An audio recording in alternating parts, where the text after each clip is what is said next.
This is a space to open up dialogue through anonymous trust. In an advice-based format inspired by old newspaper columns, with submissions directly from my listeners, we interactively exchange experience for perspective.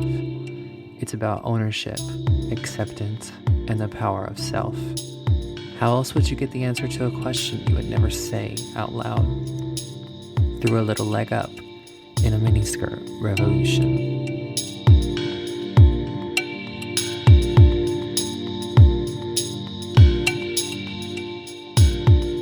Hey y'all, welcome to the first episode of Miniskirt Revolution.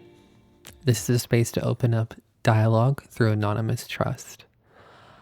I really wanted to create a space, a conversation, an interaction between me and you to where we could discover each other I could find myself through your experiences, or you could find yourself through my perspective, and we can just kind of anonymously open up the dialogue and open up the conversation about our common thread of humanity that ties us all together, even though our lives are all so different. I think it's really important to understand that we all feel things and we all go through things, but we have to have that level of understanding and perspective to not go crazy. So yeah, I just wanted to create this and allow you guys to ask me things, submit your problems to me, trust in me that I can maybe help you through something, or that we can help each other through something, because I'll be going through things too.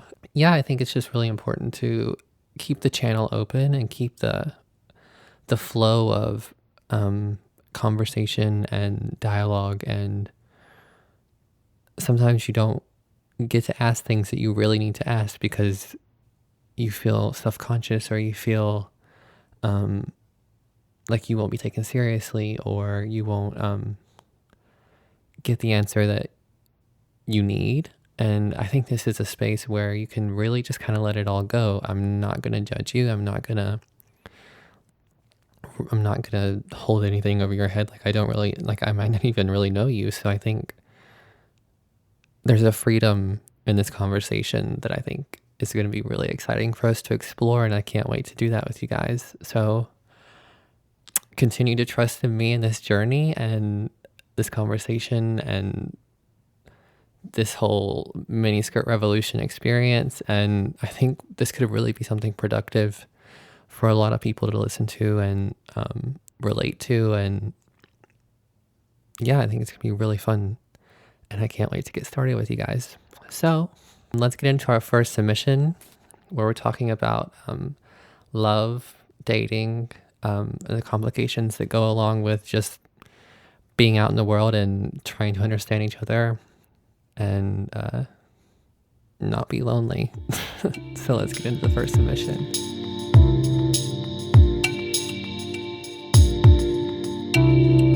Dear Miniskirt, I just opened up to a newish friend about how I'm in love with one of my really good friends. He's a mutual friend that we have in both of our friend groups. I want to cry because I never date anyone I like, and the only guys that like me are guys that I would never get with.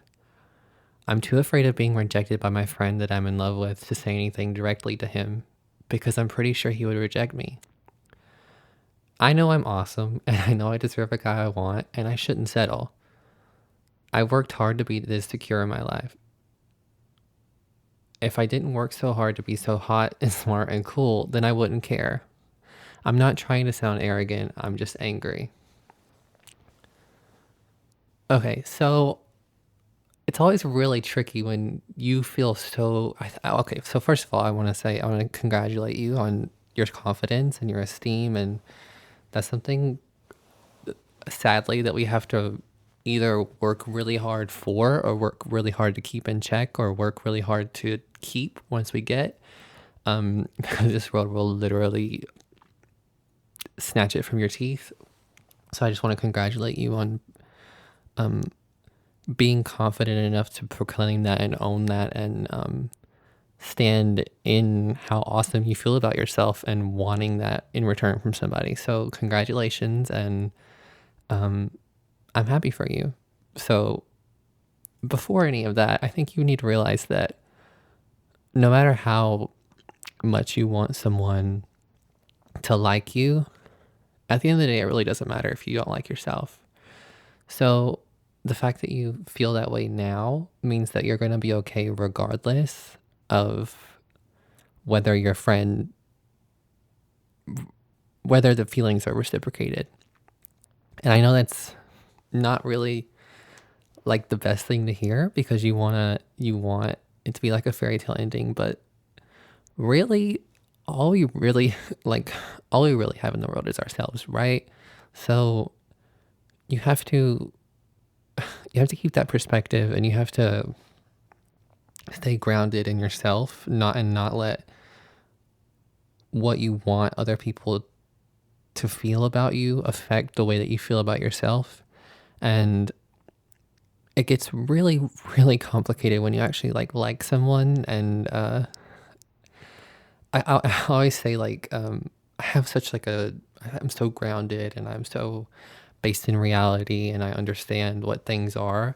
But then you throw someone else in the mix that you want to be a part of your reality. And sometimes you really kind of lose yourself because you're so consumed with what this other person thinks, what this other person wants, and how bad you want this other person to want you, or how bad you want something that may just not work out naturally, like for the person that you are. And as a confident, secure person, that is like mental torture. That is, it's like walking around on like nails all the time because you feel so great, but it's like at a certain point, it's like, why am I not their version of great? Why am I not their definition of great? Why is it not? It starts to feel like you're not enough. And I've definitely had situations like that where I felt like dating just kind of makes me feel almost worthless because you lose your sight of your self-worth in trying to quantify that in someone else's level of worth of you, or how you your definition becomes not your definition anymore, or it becomes irrelevant because you're so busy trying to fill someone else's definition and someone else's ideals. Like you want to be that so bad because you want this person so bad. And I think it's just really difficult when you're a confident, secure person to like people in general. When you want people to be in love with you, or you want people to look at you a certain way and they don't, or there's a risk of that they don't. It's really difficult to deal with as someone who's like confident and secure, because you feel that way about yourself and you want someone that you admire or you love or you cherish or anything. You want them to look back at you that way, and if they don't, it's very, very difficult to deal with. It's like a very double-edged sword situation, because it's like you're secure. It's like at the end of the day, you're going to be fine, but you want it so bad to work out with someone because you love them or you are obsessed with them or you want them to be in your life. But if it's not going to work, you have to accept that, and you have to be okay with that, and you have to keep the perspective of your confidence and your self-esteem. You have to keep that intact and not let yourself get wrapped up in someone else's definition of you. And if that person doesn't love you, that's fine. Try not to get so consumed by it. Allow yourself to be in the moment, but also be able to go home at night and give yourself a reality check and realize what's going on, and don't get caught up in the spiral of someone else's desires, because you'll lose yourself and you'll lose your self-esteem. Coming from personal experience, I've been there, I've had it, I've lost it over someone taking it from me. So always go home at night and keep that perspective of how you woke up that morning with your self-esteem intact and your confidence intact and knowing who you are. And no matter what goes on out in the world, like come back, come home, and come back and come home to yourself, because that's the real love. And anything else that comes is great. But at the end, if you can't lay down with yourself, then you can't lay down with anybody else. It seems like you just have to keep it on lock and not let yourself get lost out in the world of mess that is out there for you to get lost in. But you can always come back. So my advice, allow yourself to love, but also don't let that love get in the way of loving yourself, because it just won't work out, because it's like betraying yourself, and that's the last thing we need.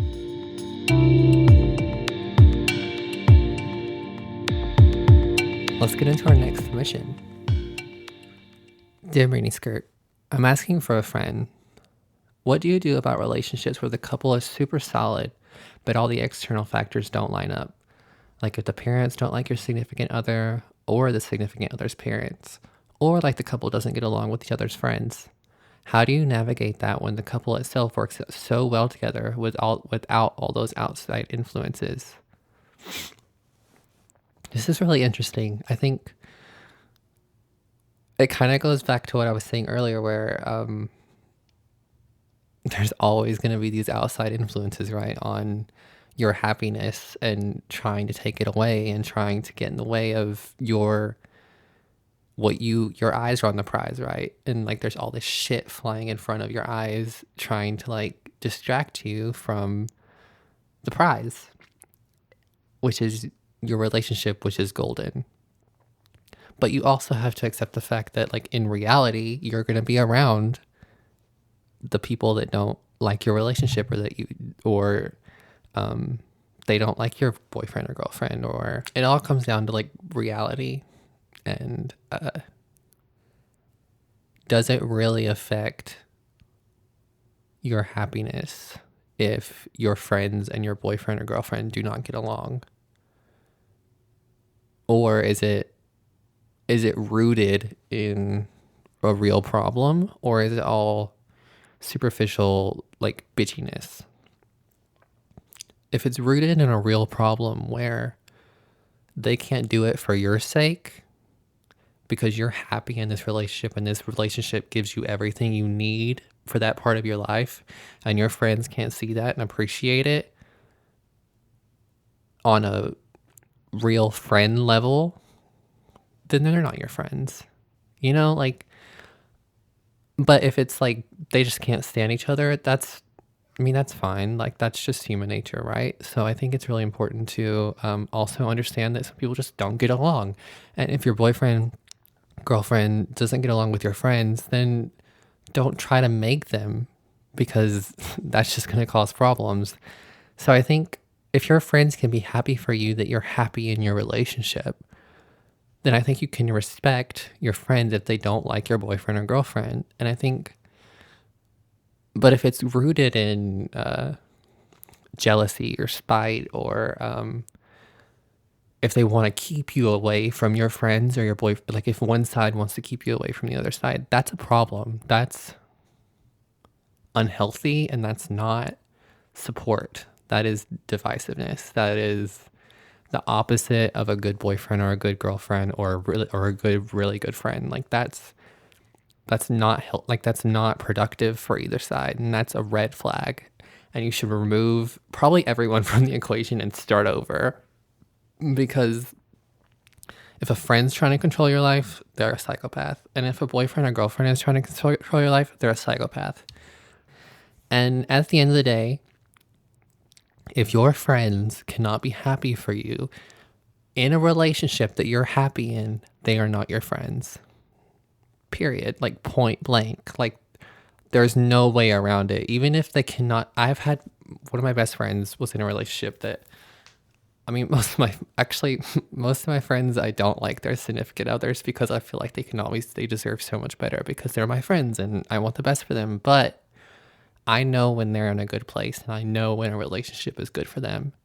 And if I can't be happy for them as a friend, then what kind of friend am I? You know, like at the root level, like I cannot like your boyfriend, but like if your boyfriend is good to you and y'all have a good situation going on, I'm not going to get in the way of that because I want you to be happy. But that doesn't mean I have to hang out with you guys, you know?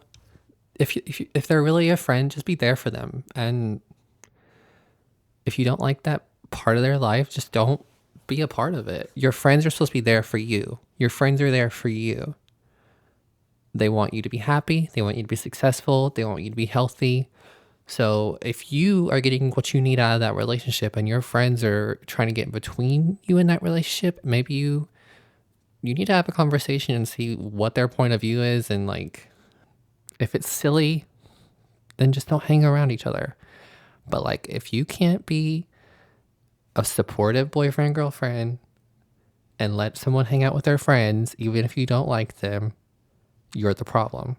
If you cannot be a supportive friend and let your friend be in a good relationship that makes them happy, you're the problem.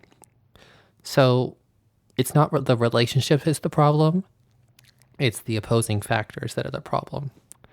So get to the root of the problem, eliminate all the enemies, and move on. Be there for your friends. Please be there for your friends. Support each other. If your friend's happy, let them be happy. Let them have their moment. Don't ruin any happiness in your friend's life or you're just miserable. All right, let's get into our third submission. Dear Miniskirt, I'm so confused. I've been seeing this guy for about a month now. Things are great from my perspective, but still super casual. We haven't had any defining talks or anything about a relationship or where we stand. But last night we spent the night together, and as we've been doing for the past few weeks, and today we were supposed to spend all day with our group of friends, but he blows us all off last minute. And I just found out he's been with his ex all day and night, right after last night, and after all the time we've been spending together.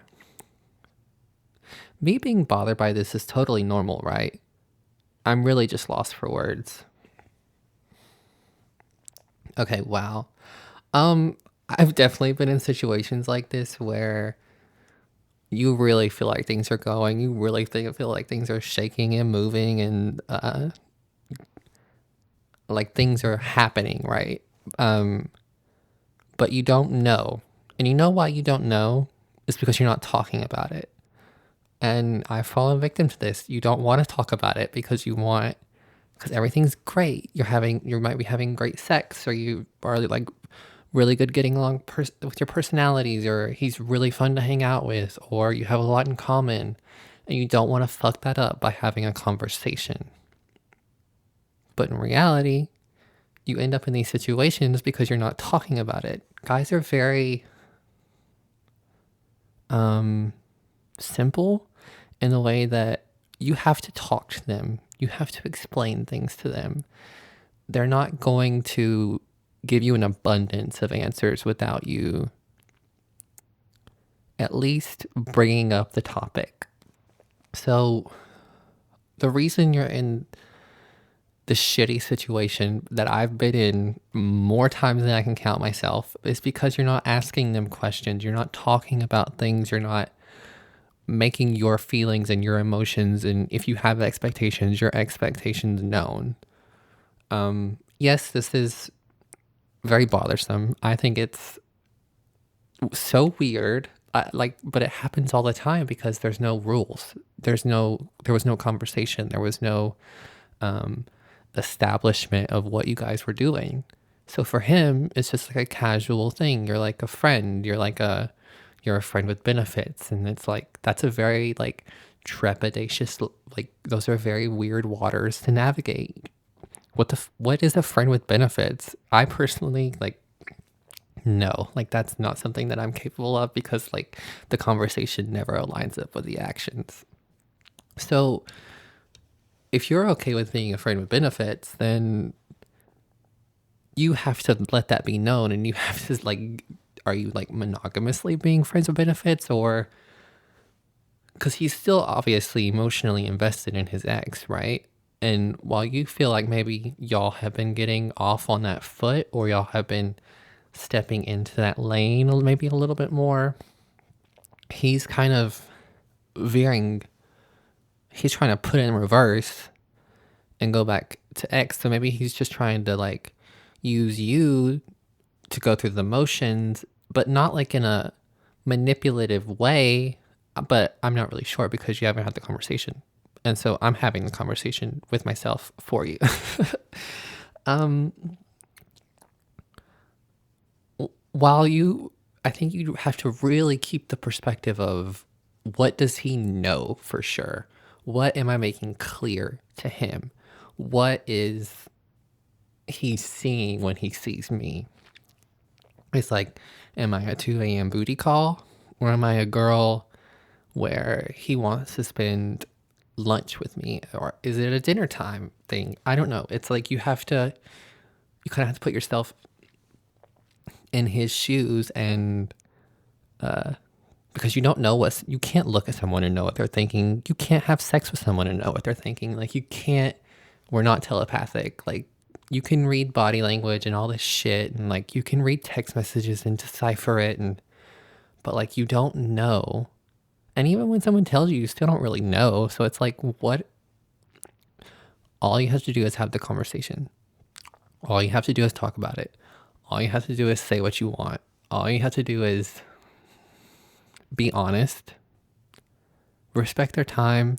Respect your fucking emotions. Respect your feelings, and keep it in check, and like be able to like bird's eye that shit and be like, oh wait, I'm starting to really like this guy. And it's like, but he doesn't know that, because he just sees me as this girl he's casually spending time with, while in your case you're maybe developing into maybe more of a relationship, and he just doesn't see that way, because you're just like a nice escape for him. You're just a nice time for him. You're just like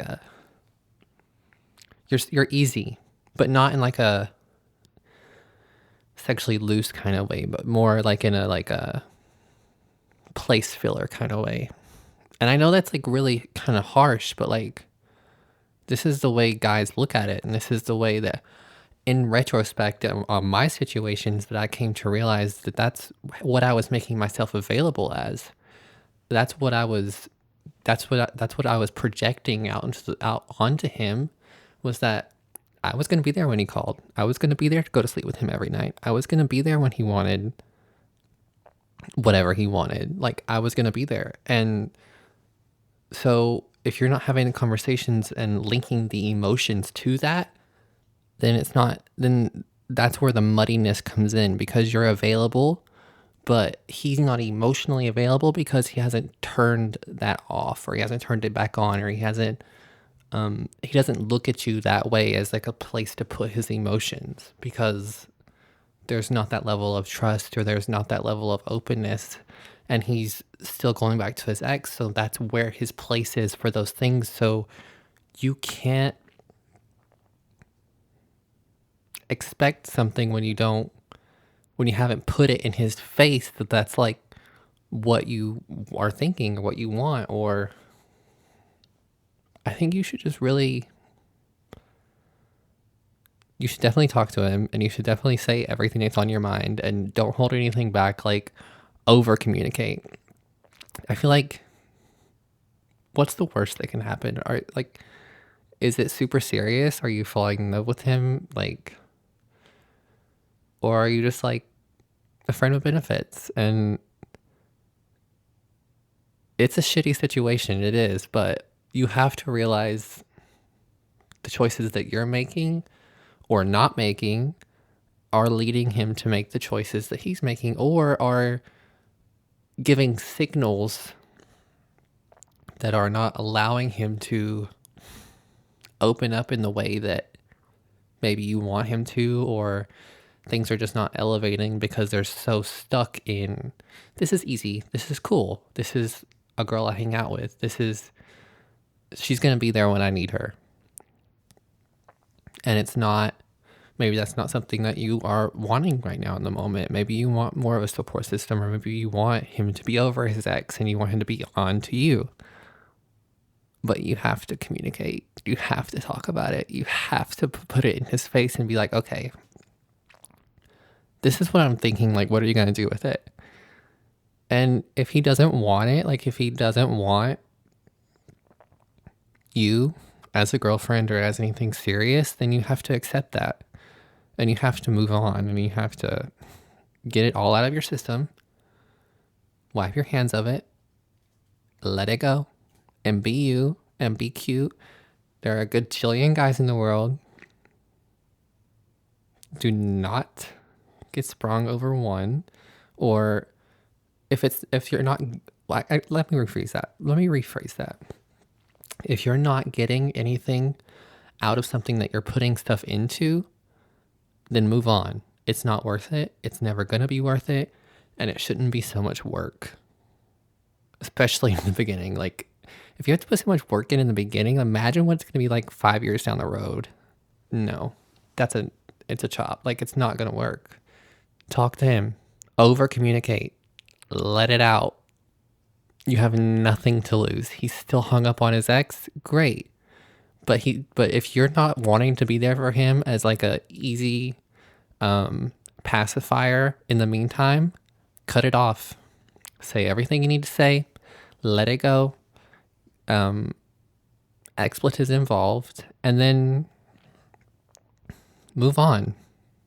And next time, have guidelines, have conversations, be like, hey, maybe I might start liking you.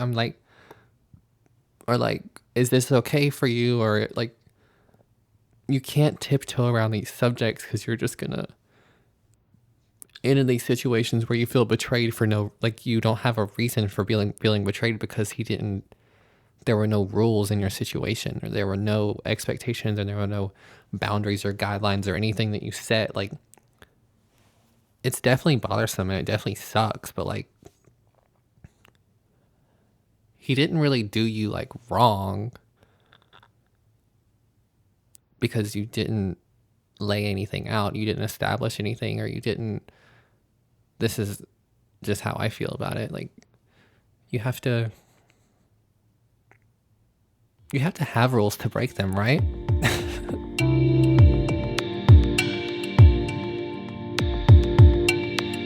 Okay, submission 4, honey. Dear Miniskirt, my girlfriend and I have been together for just over 2 years. We just had our anniversary 2 weeks ago, but the spark is gone. We're basically just really good friends at this point. I love being around her and I enjoy her company so much. I think the reason I'm still in it is because I don't want to lose her as a friend if the relationship ends from a boyfriend and girlfriend perspective. But I know it's time to call it quits before we end up living together, or even deeper than that.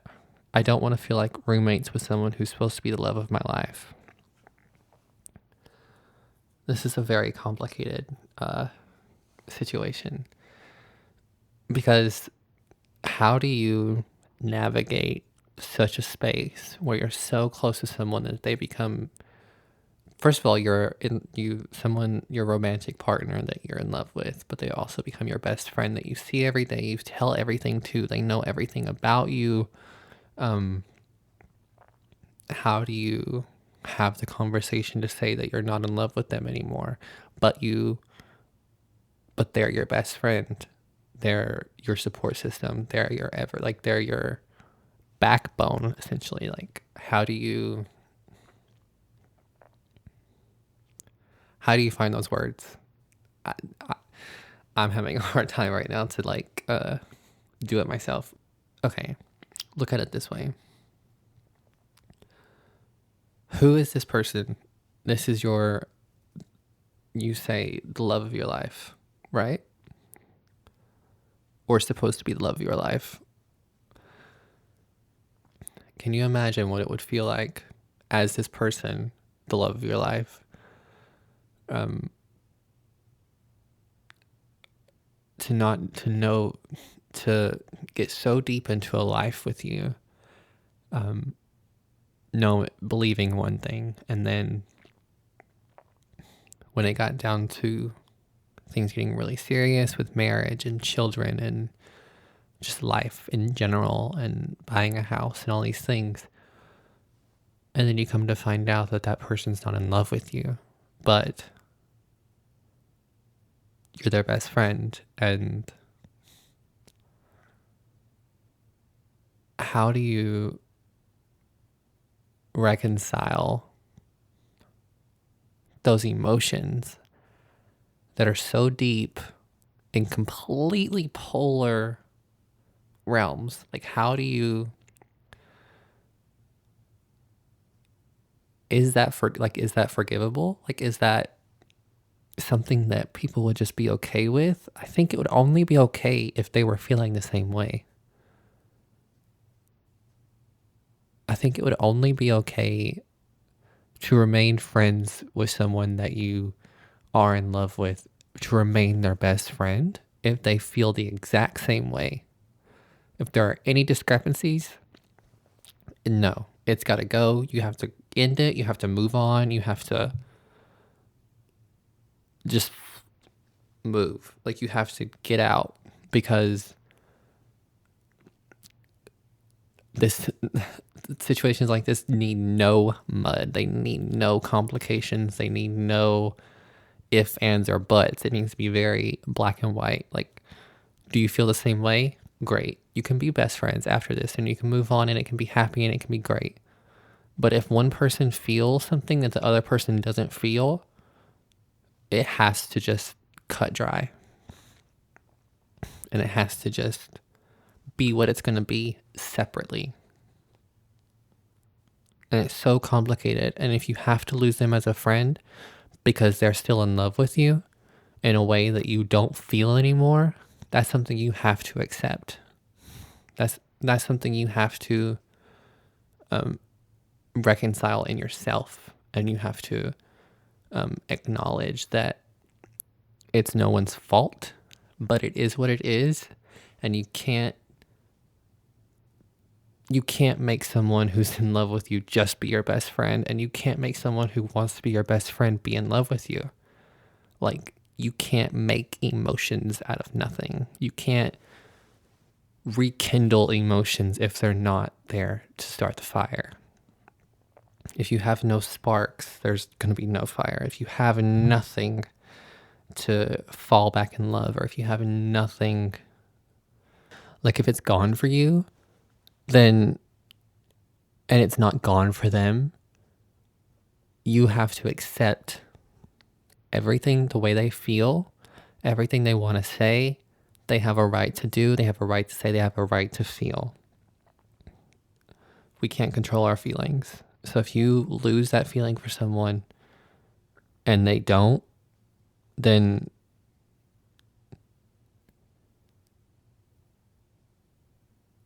it's not an even playing field anymore. It's not something that you can come back from, in my opinion. It's not, you can't build love out of nothing. You can't. Friendship and love are not really the same thing. Romantic love, it's not the same material. It's like liquid and gas.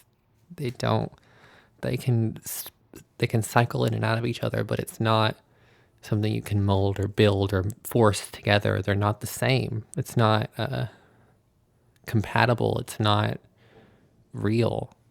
But also, we live in a modern world, right? There's all kinds of situations and arrangements and everything you can figure out with each other if it works for you, if you have a good life, if you're happy, if you really could be there for each other without being in love, or they're okay with how you feel, or if if they're okay with the lack of romantic love and they're okay with a best friend, then there's all kinds of things that you can navigate and work out together, but you have to do it together. Because any decisions you don't make together are you being selfish. And it's not right. That's not what a partnership is about. So I think open up rather sooner than later. You're going to have to really pull the trigger, and you're really going to have to like make a decision, because you don't want to feel like you're leading someone on that you have been with for so long. And one thing, don't go looking for love somewhere else while you're still with this person. Clean up your mess before you go roaming the streets. You know what I'm saying? Like, clean your house before you go out. Keep it together. Keep it cute. Have talk about it. Lay it out.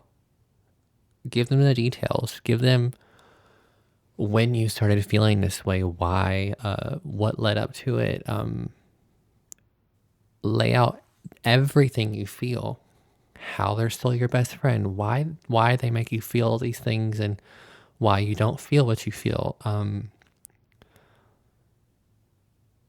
Give it all to them, because they deserve it. Anybody that you've been with for 2 years deserves every part of you. The good, the bad, the ugly, everything. Because they're putting work into this relationship. You guys are doing this together. So you have to give them everything. And they have to give you everything in return. And then you have to look at everything when it's on the table and realize what you guys can do with it. If there's nothing productive that you guys can do with what you're going through now, then you have to figure out how to move on from each other, as difficult as it may be. I think you'll feel better not feeling like you're holding this secret from them anymore. Even though it may suck for a while, you're both going to feel better, because you're both going to feel that elephant just walk out of the room. When you have everything on the table and you decide what you can do with it, those realizations, those answers, those truths will be all the answers that you need. So I wish you all the luck. And I hope you guys stay friends, no matter how difficult it is. I think true friendship is almost as hard to find as true love. So I really hope you get to hold on to at least that. Lay it all out there. Be honest. And accept what happens. Go through the process. Don't run away from it. Own your shit.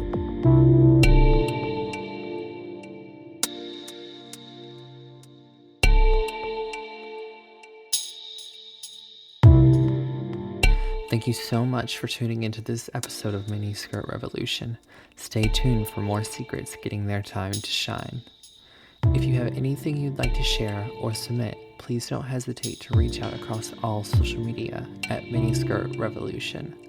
My inbox is always open for you, as well as my personal page at hookerlegs. Or if email works better for you, you can submit at miniskirtrevolution@gmail.com. Until next time, keep your hemline high and the revolution alive.